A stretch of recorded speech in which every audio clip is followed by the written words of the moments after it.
Salut, c'est Victor. J'ai 22 ans et je suis artisan boucher. Il y a 2 ans, j'ai décidé d'inscrire l'art de la boucherie française au patrimoine immatériel de l'UNESCO.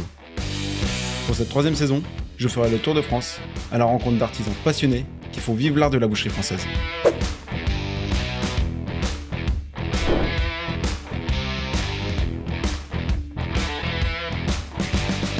Aujourd'hui, on est à Thiers, on arrive devant l'entreprise Fischer Bargoin. Cette entreprise est spécialisée dans la fabrication de couteaux et de fusils.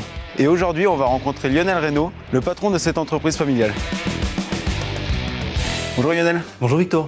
Alors vous, aujourd'hui, vous exportez dans une 60aine de pays, vous employez une 50aine de personnes. Est-ce que vous pouvez nous expliquer l'histoire de Fischer Bargoin ? Fischer et Bargoin, c'est 2 entreprises familiales où Fischer était spécialisé dans les fusils aiguisés, Bargoin les couteaux professionnels. Et en 2010, on a regroupé les 2 entreprises familiales pour devenir Fischer Bargoin. Parce que la fabrication des couteaux et des fusils, ça va forcément de pair. Alors pas du tout, c'est 2 métiers complètement différents, 2 savoir-faire complètement différents. Il y a 2 ateliers complètement distincts pour la fabrication. D'accord, ce serait possible de les voir ? Avec plaisir.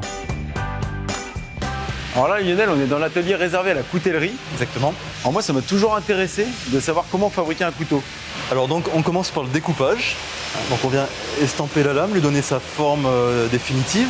Ensuite on a le traitement thermique. On va chauffer la lame à 1050 degrés plus faire un recuit à 250 degrés qui va modifier la structure moléculaire de la lame. Et donc c'est seulement après que vous allez le meuler et lui donner son tranchant.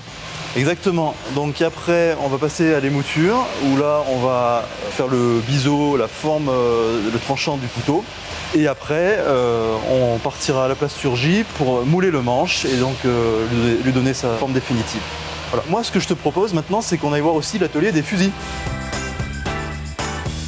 Vous pouvez nous parler des étapes comme pour les couteaux On commence par usiner la barre d'acier du fusil. On va ensuite la polir, la meuler pour avoir un état de surface très propre qui va ensuite nous permettre de faire nos petites rainures. Ensuite, on va enchaîner par le traitement thermique où là on va donner une grande dureté à notre acier. Ensuite on passe à une étape de chromage. Après on va pouvoir venir assembler le manche et éventuellement tous les accessoires qui vont avec. Vous voyez, les fusils, les couteaux, c'est aussi ce savoir-faire là de toute une filière qu'on veut inscrire au patrimoine immatériel de l'UNESCO. Et voilà, c'est déjà fini pour aujourd'hui. Donc si cette vidéo vous a plu, pensez à la liker et la partager.